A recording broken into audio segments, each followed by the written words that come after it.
দিনের বেলা ভাষণ দেশ মোহাম্মদের বিরুদ্ধে, রাত্রে বেলা চোরের মতো তুই আসিস কেন? একে অপরকে দোষারোপ করে।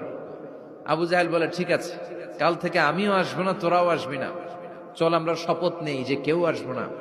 দস্তখত দে, সিগনেচার দে, যেই আসবে তার মাথার চুল কামিয়ে আলকাতরা মেখে মক্কার বাজারে ঘুরিয়ে ঘুরিয়ে অপমান করা হবে। সবাই রাজি। আবু জাহেল বলে, দে, রাজি হইলে সিগনেচার দে। সবাইকে আবু জাহেল্লা, তুই নেতা, তুই আগে দে। আবু জাহেল 1 নাম্বার, নাম্বার 2 উতবা, নাম্বার 3 শাইবা, সবাই সিগনেচার। কালকে কেউ যাবে না, কেউ যাবে না। দিন গড়িয়ে রাত আসে। বিশ্বনবীর যখন তেলাওয়াত করার টাইম, ওই টাইমে আবু জাহেলের তেলাওয়াত শোনার প্যারা উঠছে। যারা সিরিয়াল দেখে, সিরিয়াল দেখার প্যারা আছে না একটা? 9টায় সিরিয়াল শুরু হবে, 8:30 থেকে প্যারা ওঠে।